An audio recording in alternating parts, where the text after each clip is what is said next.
Welcome back to the What's Happening podcast, and I'm your host, Free, bringing you current events from the perspective of a lover. That's me. What we have to talk about today are several different events that are taking place, and we're going to start with the 19-foot Burmese Python, which was confirmed as a new world record by officials at the Conservatory of Southwest Florida. It was captured and killed by snake hunters. Now, when I tell you guys that snake was big, it was big. And for those who've seen the viral video that's been floating around with the gentleman grabbing the snake and wrestling with the snake, and I want to tell you, if he did not, and this came from my husband because we were watching the video together. If he did not catch, there was one time where that snake was coming out for bite, right? If he did not catch that snake at the right place with his hands to squeeze the neck, one little bite that would have been over for him. And then even after he went and he wrestled with the snake and caught him at the place, right where the neck is, so he couldn't bite him. You can see the snake wrapping its long body around that man. I'll tell you, if his friends wasn't there, I don't know if he would have made it. I don't know if he would have made it. I was looking up a little bit more information about this snake. Do you know it had been around for about 20 years? It tipped the scales, they said, at 125 pounds. Oh, what eats Burmese pythons in Florida? Something called the cottonmouth snake eats these Burmese pythons, man. And they said, let me see. I think I also they said that it was a what was it? It was a student. They said that it was a Florida college student who captured this record-breaking 19-foot python. That is wild. That is wild. They said that the snake was as long as a giraffe. And the gentleman who called it, he said, "Yo, it's the only snake I've ever seen that scared me enough where I just didn't know what to do." And man, it was a female Burmese python. And I think they said to have found about 111 eggs on it. Okay. All right. That's it. Okay, y'all. So the next thing I would like to talk to you guys about is this arrest that has been made of Rex Heuermann. I think I'm saying that correctly. A father and architect who has been charged with the murders of three women whose bodies were found in December 2010. This man living in Long Island, New York. They saying he's known as the Gilgo Beach murders. They were saying online that people have typed in this Gilgo Beach murders about at least 200 times. People ever since 2010 has been curious, have been wondering what's up. Is there any leads? Has there been anything, any new news? Can you believe that they were able to find this gentleman due to him not finishing his pizza? Man had some pizza, didn't finish his pizza, threw it in the trash, and that became the vital piece to um, uncovering this mystery. I would have to say. Rex Heuermann has been charged with 3 counts of first-degree murder. Some may ask, how did he find his victims? Through escort services, by secretly setting up, soliciting for sex. He would find these young ladies, he would bring them in, he would lure them in, and then this man, mm, mm, can you believe it? They found these bodies like wrapped up in a burlap, you know? For those who don't know, there's a whole, there's a whole documentary out on this, the Long Island serial killer. I think he was also known as the Craigslist killer. A little bit about the Gilgo Beach serial killings. The Gilgo Beach serial killings were a series of murders between 1996 and 2011 in which the remains of up to 18 people were found in the Gilgo Beach on the south shore of Long Island. Most of the known victims were sex workers who advertised on Craigslist. So, as you can see, that's why they called this guy the Craigslist Reaper, because that's where he found most of his victims.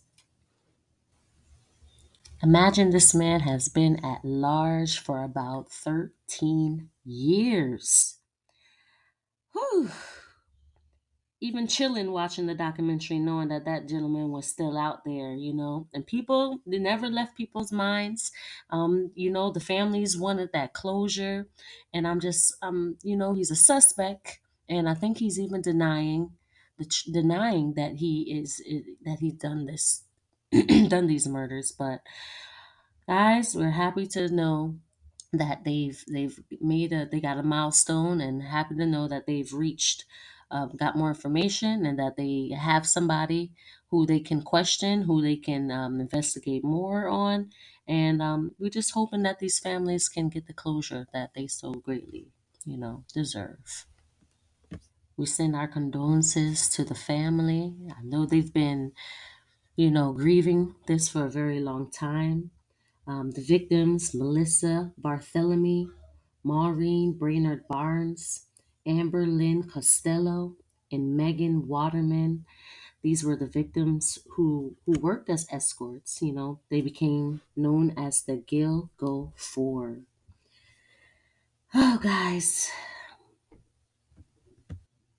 they describe one lady that I read about described the man as very quiet, kind of shy, seemed like a gentle giant. She was saying how he was kind of nerdy. She said I was nice to him. I even read about it was like this interior designer who I think they were having some form of they were at a bar, and I think it was some form of networking group or something that they belonged to, and she mentioned having a chilling conversation with this same Rex Hooverman. The alleged murderous married Long Island dad asked Vital if she liked podcasts. And when this woman said that, she had once been into a true crime, and she mentioned about the different cases, and he asked me if she knew about the Gilgo Beach murders. She said, and I'm getting this from the New York Post. She said that he goes on to tell me, yeah, that's a serial killer that was never caught in my hometown, my neighborhood where I live. The guy killed like 10 people and might still be out there. I like make a joke. Yeah, you never know who you're talking to. Anyone could be a serial killer. I could be I could be a serial killer, she said. And he laughed at that. So, and I just cannot stop running that conversation over in my head, and I'm really disturbed. This is what the woman who had supposedly, they were at some type of bar, and they were having a conversation, and these were the chilling words from the Hooverman. So, guys, you gotta really, really be aware out there. You got people out there where you really don't know what they doing in their private space. Like, I'm gonna be honest with you, it's kind of weird knowing that you could be right there and your neighbor next door could be building some form of bomb. Your neighbor next door could be harboring some bodies. You wouldn't even know. This dude was going to work every day. This man was an architect. This man was living a a kind of a normal life, as one would put it. And little did we know, this man is a main and is the suspect, murder suspect, for these killings on the Gilgo Beach. It's very chilling. It's very, very chilling. I've been hearing and seeing a lot of crazy stories out there. I I even heard about a story with a lady who saw a woman not a woman, a child on the side of the road and was like, whoa, what is this? And decided to go and check on the child, show her concern to find out if the child's okay. And come to find out, they can't even find this woman, like she's been abducted or something of the sort. It may that the child that she saw may have just been a bait. Say a prayer and a meditation for those out there who are going through some horrendous situations, just based off of just being who they are, being themselves. You know, the woman who was just trying to show her concern and then end up being abducted. Like, just be careful out there.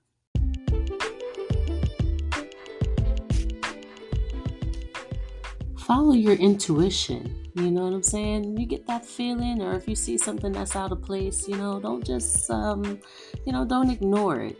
Just look into it. See what's up. Why do I feel this way? See, what can I learn from this? This goes for any situation, whether it be, some challenges or some adversity, or it's just, it's the small things, and we have the ability to identify it if we want to be real. So let's just really look into being true to ourselves and really knowing our why. And we're going to leave it right there. So enjoy the rest of you guys' day, and I'll see you next time. Be sure to head over to our Instagram, What's Happening Live Podcast, or leave us an email at what'shappeninlivepodcast@gmail.com. And we want to say thank you, everybody who have been subscribing to the YouTube. We just put that up as well, What's Happening Live Podcast. We'll see you there for our visual footage.